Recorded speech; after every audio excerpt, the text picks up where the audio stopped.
Hey guys, it's Ted Bogert. Welcome back to the TED Show. I'm excited about this show. You know how much I love our veteran active military families and their families. We do Heroes Always Welcome on the TED Show here every week. And today we're going to talk about Veteran Transition Advocate Magazine with some old friends and a new friend. We have Eli Stepp Annemarie Buonocore and Dave Schiavone. Schiavone. I love it. Eli has been on the show before talking about, and Annemarie as well, aviation. They are old friends of the show, and David is new. Anytime we can talk about veterans and giving back and advocacy, I'm a huge proponent, and obviously they are too. So welcome to the three of you. How are you today? Good. Good. Thank you. Good. Thank you. All right, so little introduction from each of you. I'm going to start with Eli. Tell us a little bit about you and maybe what you do besides the amazing world of the Veteran Transition Advocate Magazine. Well, I appreciate that, and thanks for the opportunity to be on, Ted. We greatly appreciate it. Basically, I'm a business aviation professional, been in business aviation a long time, and do some consulting work. I do some work for a company that does aircraft maintenance tracking.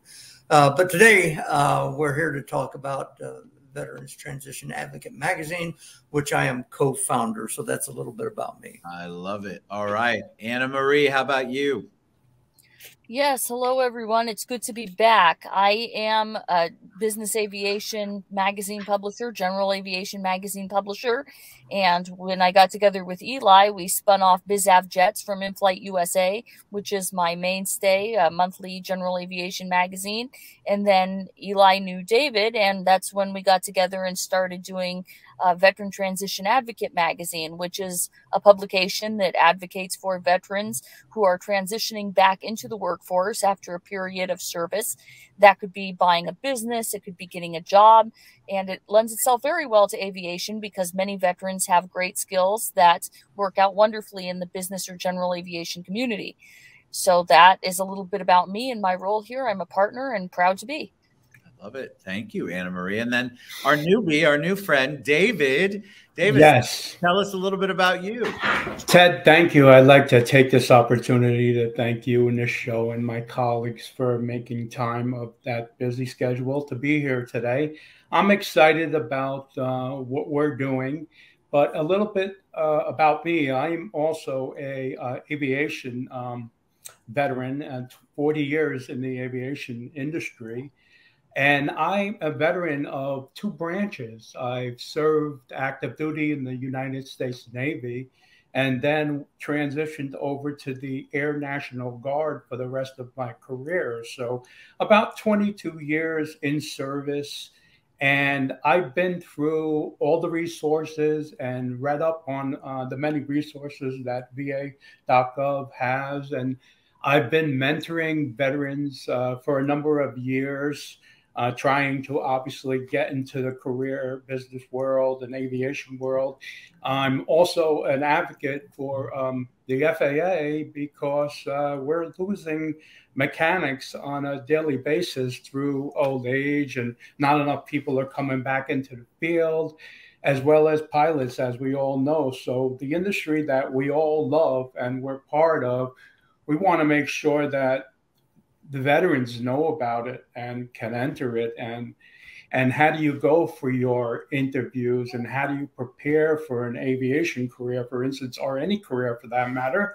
So all of our options are out there, and we want to just help people realize when they're going in front of an employer what to expect, how to prepare for it. We want to give the employer's point of view of what they, in fact, expect from the veterans who come and speak with them. So we've got a lot of information to put in writing. And I don't want to be long-winded, Ted, so please cut me off. No, I love it. I think what's fascinating to me at doing so many veteran shows, I'm not a vet, but I have such a heart for your service. And I think it's one that you're trained a lot of times, many times, to do a specific job in the military, and it just doesn't equate outside. So you could be highly trained so highly trained, and you get out of service and there is no job description that matches what you did. There's no,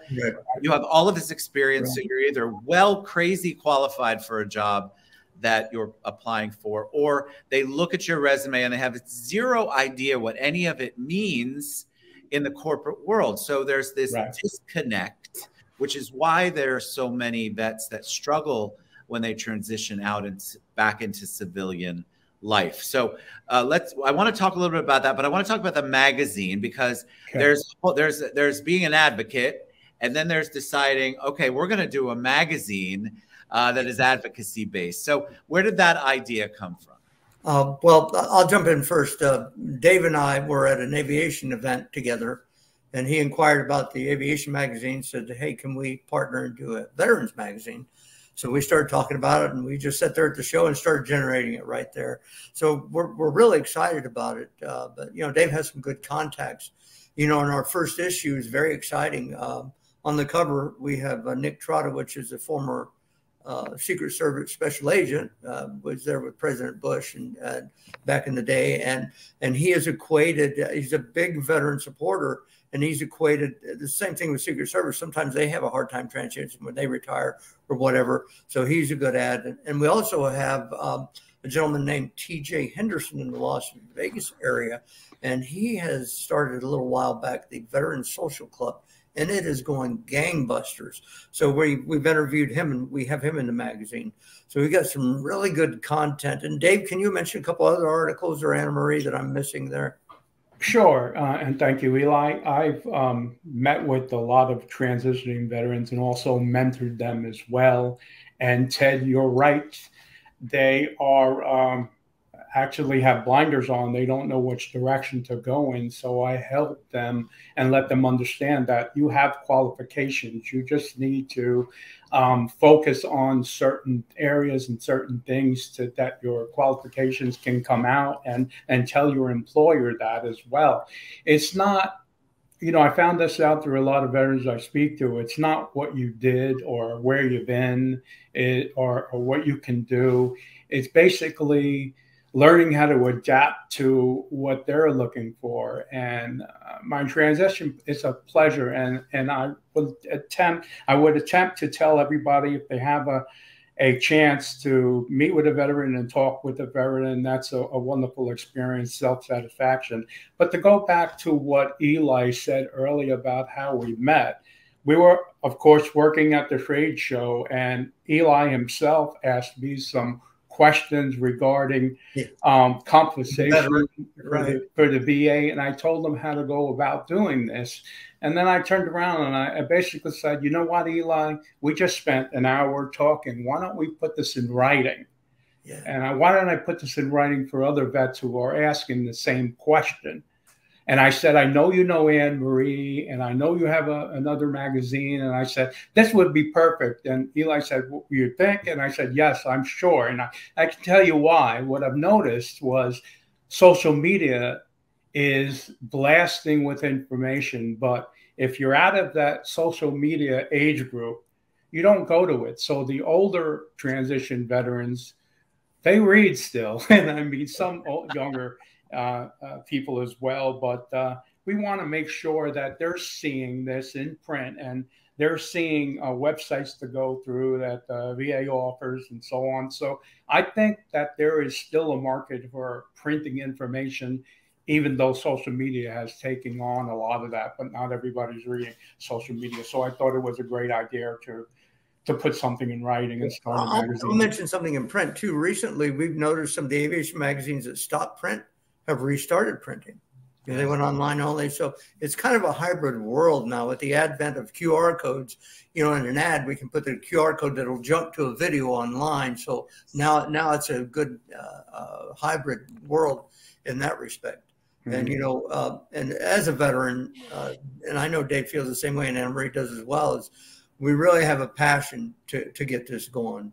and really want veterans to benefit from the magazine. Because there's not like the VA is va.gov is one, but Right. it's not like it's a centralized, easy thing, especially for local resources. Right.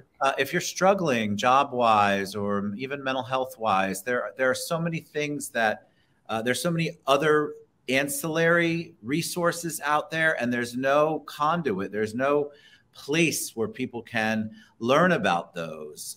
It's a challenge when vets come on. We'll talk about what they're doing, and I'm always amazed because sometimes it's the first time I've ever heard that they're providing this service. They have this opportunity for vets, and unless we get the word out, there's no way they're going to hear about it because there's no central place. It sounds like the magazine is going to be a place where people can go to and use it as a resource, as an advocacy resource. Mm-hmm.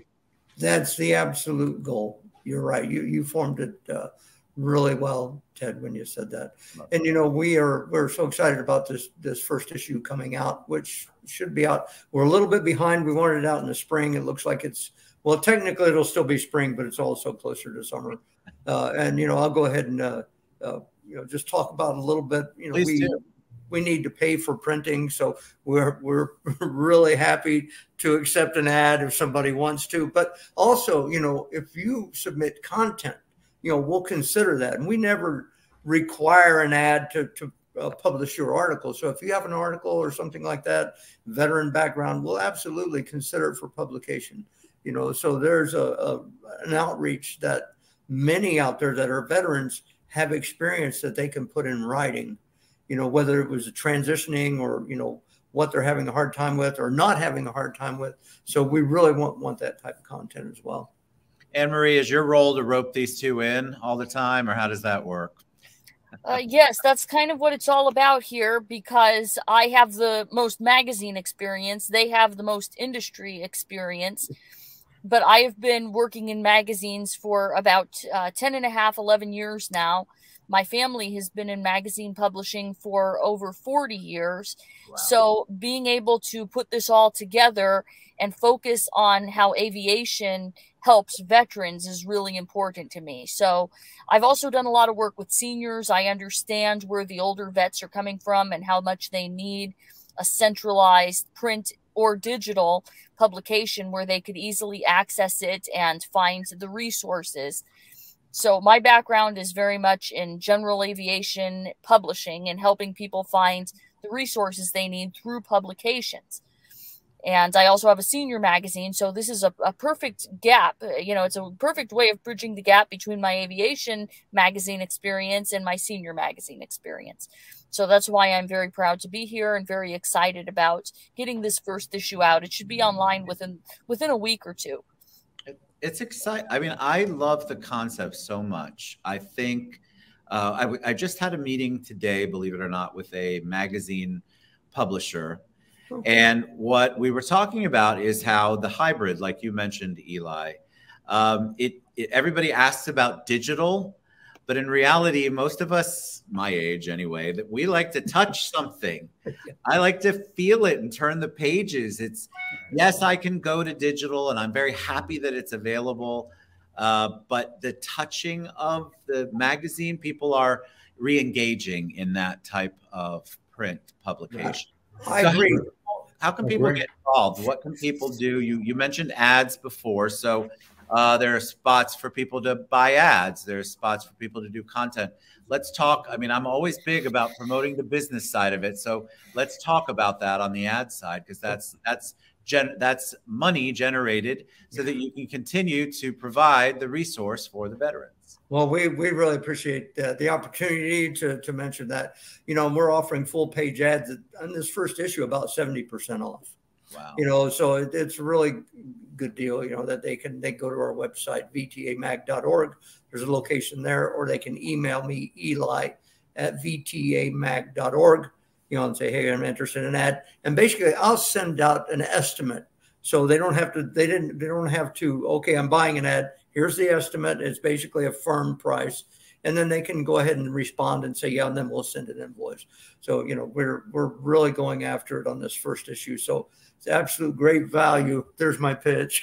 I know. I'm glad. No, sometimes people come on the show and they're afraid to pitch. And so I just want to encourage, because it's so important. You can't provide the resource if you don't have the money to print the resource.